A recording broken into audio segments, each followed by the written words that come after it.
भाई देखिए दोस्तों, एक चीज तो मैंने नोटिस करी थी जब 2025 का स्टार्ट आया था। तो ममूका की जो मूवी आई थी, दो मूवीज रिलीज हुई हैं 2025 में ममूका की टोटल।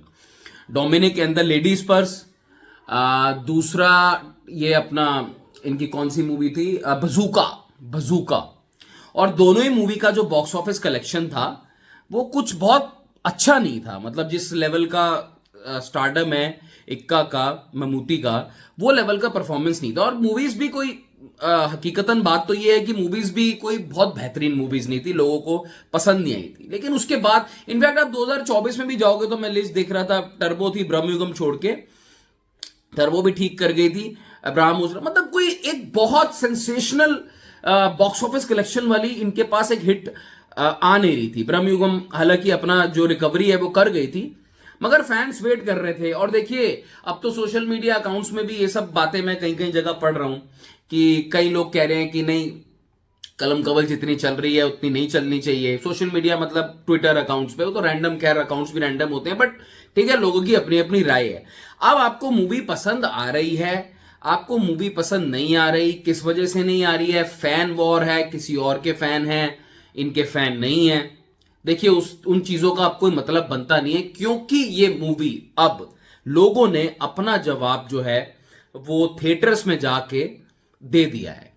और जवाब तो यही है कि लोगों को ये मूवी पसंद आ रही है, और जिसकी वजह से इस मूवी का जो बॉक्स ऑफिस कलेक्शन है वो बढ़ रहा है। और मेरा अभी भी मान, देखिए मैं आपको एक चीज बता दूं, जब ये मूवी पहले दिन अपने रिलीज हुई थी कलम कवल, तब मैंने ट्रैक किया था जो number of screens, not shows, number of screens जिसमें रिलीज हुई थी वो थी अराउंड 250 और 260 स्क्रीन्स।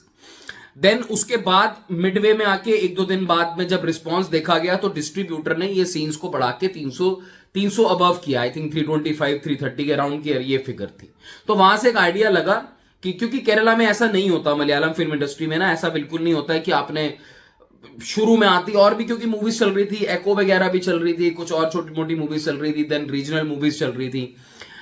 तो उसमें क्या होता है कि इन्होंने ये रिस्पांस देख के उसके बाद उतना, मैंने बोला ना, छोटी कल की वीडियो में मैंने बात शेयर करी थी, छोटी इंडस्ट्री होती है तो एकदम पहले दिन पूरा वो नहीं लेते। अगर रिस्पांस आता है, लेट नाइट शोज का रिव्यूज अच्छे आते हैं, लोगों को पसंद आती है, धीरे धीरे शोज बढ़ते हैं। पर बात ये नहीं थी, बात यहां तक आके खत्म नहीं होती है।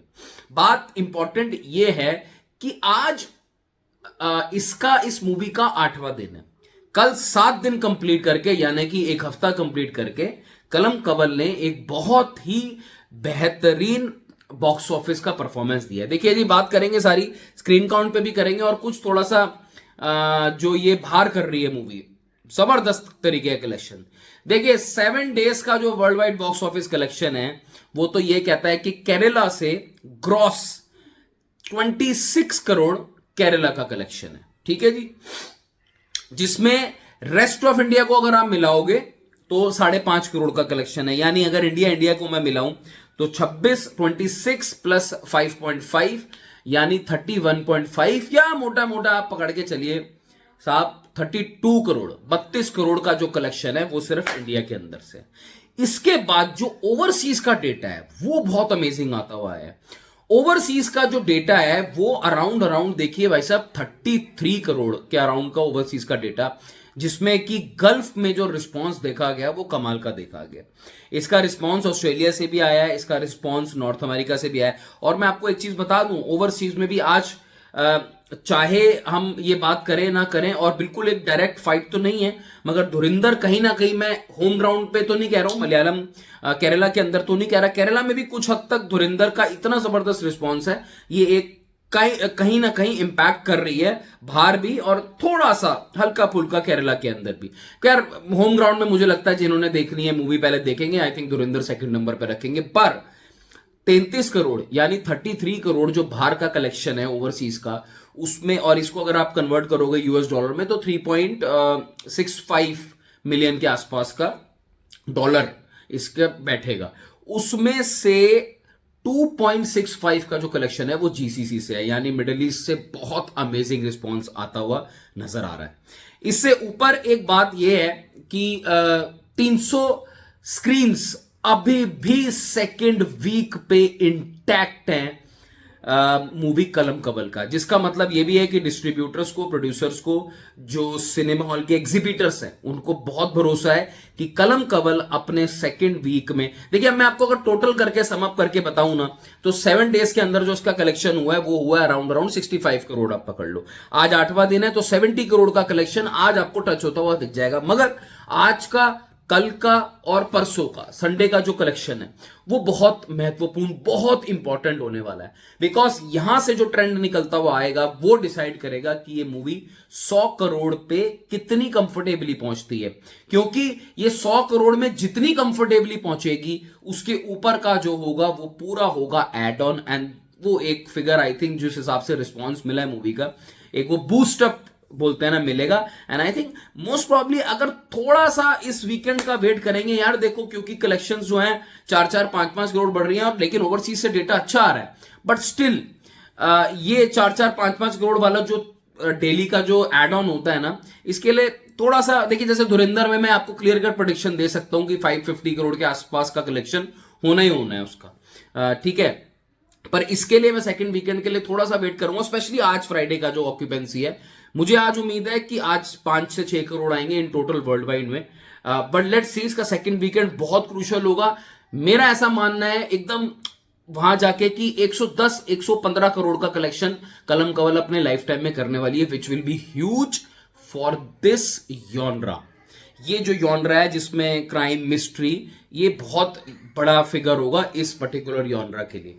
हालांकि मोहनलाल ने थोड़ा रूम से अचीव किया है, बहुत बढ़िया फिगर से अचीव किया है, ऐसा नहीं कि अनअचीवेबल है, बट ये फिर भी इस यॉनरा को अगर आप 100 करोड़ से ऊपर मारते हो और मात्र 2000 शोज में या 1500 शोज में पर डे में, 1500 shows per day, that will be huge.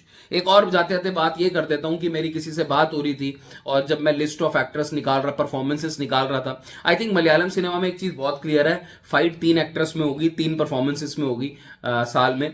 एक तो ये मैंने सोशल मीडिया में देखा था, मुझे स्ट्राइक नहीं किया, बट देन आई बड़ी जल्दी मैंने एग्री भी किया उसको रीड करते हुए, वो जाएगा। बेसिल जोसेफ साहब जरूर नॉमिनेट होंगे पॉनमैन के लिए, और थोड़ा रूम से जरूर 100% मोहनलाल नॉमिनेट होंगे, एंड इक्का आएंगे इसके लिए, कलम कबल के लिए।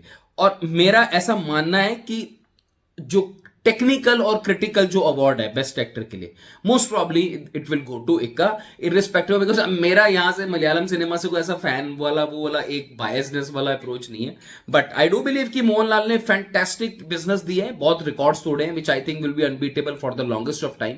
बट अगर मैं परफॉर्मेंस की बात करूं, बिकॉज मुझे ऐसा लगता है ये मूवी आज अगर 100 करोड़ करती है, आज इसका 8वां दिन है और ये लाइफ टाइम में 100 करोड़ करेगी, that is just because of one and only Mammootty. अगर उनकी वो एक्टिंग ना होती, वो परफॉर्मेंस ना होती, वो ऑरा ना होता, जिस तरीके से वो चार्मिंग लगे हैं ना लेडीज को और हमें भी देखने वालों को भी, आई रियली डोंट थिंक कि ये रोल कोई इतनी आसानी से पुल ऑफ कर पाता एट दिस एज।